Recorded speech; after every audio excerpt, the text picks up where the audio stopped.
on the housing front, how far behind are we on this housing crisis, at least in the States? These are the statistics that you know. Oh, it's bad. Put it into context. In order to dig out of this debt, you would need the top 100 largest builders, so your Lennars, D.R. Hortons, all the way down. Top 100 largest would have to double capacity for a decade to catch up. Top 100 builders have to double for a decade, just to put that into perspective. Yeah. Wow.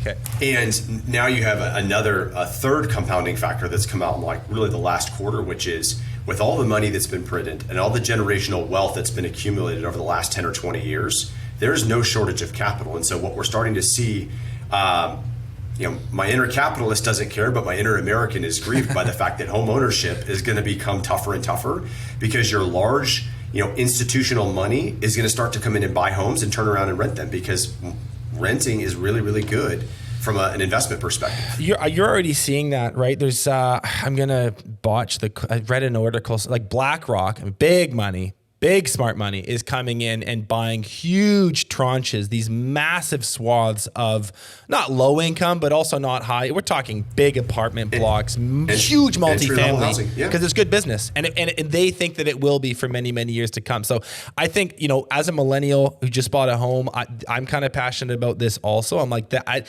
I believe in real estate as a vehicle for wealth building, and I'd like to see more people have access to it. And I think that it's that capitalist versus American balance you're constantly trying to find. But I think we should do right by young people and not price them out of the market as quickly as we are right now.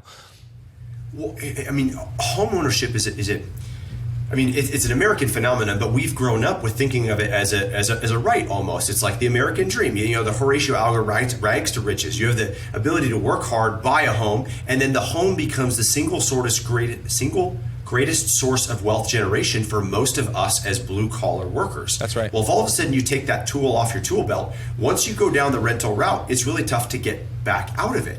And so if we believe that interest rates are not going back down to 2.25, and that inflation is going to be, this is a generational challenge. And then there's a great article, a recent article in The Atlantic that kind of pulls the thread on when housing is expensive, what are all the other effects? And you've got, fertility rates, and you've got obesity, and you all of a sudden pull all these different things and you realize actually housing affects a lot of other social implications, not the least of which is the one that we haven't talked about, which is sustainability and kind of carbon emissions, et cetera. So housing is not just this one isolated thing. It's a canary in the coal mine for society writ large. It totally is. The other thing that I think is interesting when you're looking at some of these big picture numbers, and they're in the headlines every day right now, like when people talk about inflation, I think it's important. Probably a lot of you listening know this, but maybe some of you don't. And it's worth the reminder when people talk about inflation being at 8 or 8.5% or 10, whatever the numbers are saying today, it changes week to week.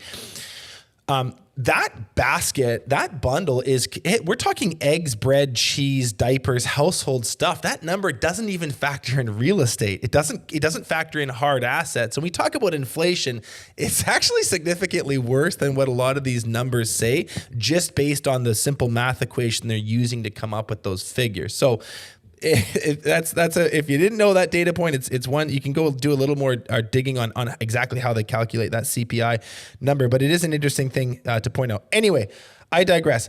These are big, important issues. I feel really passionate about it. I think this is an important conversation.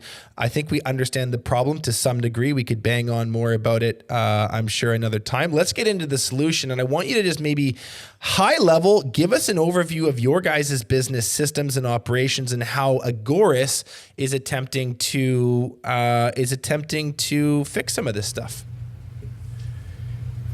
So I'm oversimplifying a little bit, but labor is one of the biggest challenges. Beats the drum. Labor cost, labor quality, labor availability, etc. And the tried and true kind of stump speech that people want to roll out is prefabrication. It's like when people joke about nuclear energy, it's like, oh, it's always 10 years away. Oh, this is the bump that prefabrication's all of a sudden going to hit mainstream. Sears Catalog has been doing prefabrication since long before you or I were born. Right. So I feel like to a certain extent, the industry looks at this and goes, fool me thrice, shame on you. Like I've heard this siren song before. Yeah. Well, yeah, what goes on? And so with that as a backstop, I believe that the core reason the solution has not stuck is that nobody's actually gotten into the weeds to digitize prefabrication, to digitize construction. And so by that, what I mean is, if prefab is just a job site with a roof over its head, there's only so much benefit you're going to get. Yes, your workers can have their tool carts closer to them, and you can, have, fans, and you can make it a little bit better. But it needs to get a lot better. And in order for it to get a lot better, it needs to look like a Tesla or a Rivian factory. Well, Machines. yeah, and the other thing too, we were talking about this last week, Garrett. The people love customization. Like, nobody wants to be given 3 floor plans and 2 color options and 1 trim package. Like, that's just not gonna, there's only so many buyers for that. And so I think that's probably been a hang up, at least from the consumer's perspective, with this tired bit about prefab. It offends our inner American. I don't want to have a house that looks like the person next door. Like, damn it, no. This is how we do it. And so, if you, as an outlier, as a technology, cannot meet what the customer wants, then it's not going to sell. It's basics. Yeah. So our belief is that these two lines of effort converge, because this is what technology does really well. Computers can take immense calculations and complexity and boil it down into the simple. And if you could boil it down into the simple, now you can tap into industrial automation and start to manufacture more like a Ford Model T. Like, the Model T was what it was because it was repeatable. Now we just have to connect the worlds with this custom design into a repeatable manufacturing process. And so our core DNA as a business, we're a technology company.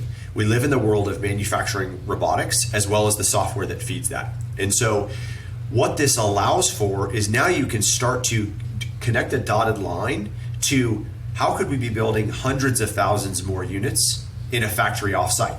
At a Toyota facility, they'll drive a Camry off the line about every 57 seconds. That's what housing needs. Now, not necessarily 57 seconds, but that type of mindset of, we need to be able to produce it. Now, to your point about housing, it has to be custom. And so this gets into the way in which we believe the future of construction is achieved is through 2-dimensional panels. So when most people think of prefabrication, they think of the double wide, trailer park home that's getting shipped down the highway. Right. That is a volumetric 3D approach. Our approach is a much more cutting edge 2-dimensional approach, which says, hey, when you have a bunch of 2-dimensional panels, you can assemble those into a very uniquely complex structure. The analogy I use is, if you send our software a picture of the Death Star, it will tell you exactly how many black and gray Lego bricks you need to build. And then you can take those standard blocks and all of a sudden build this complex structure, because the next thing that comes off your line could be a Barbie palace, it could be a Jeep truck. It doesn't matter, because the building blocks have been standardized. Yeah, it makes perfect sense. It's like you're making the individual Lego pieces versus the entire structure, and so you have modularity in it, that favors you by going about it with that sort of philosophy. Can you just take us through high level, the 3 phases? So it sounds like there's sort of a digitization phase, a construction phase, and then an installation phase. How do you guys create, so first of all, manufacture and then build the houses that you build? Yeah. So listen, if you like that clip, you can watch the full episode by clicking here. If you're not yet subscribed, you probably should be, and you can do that by clicking right here.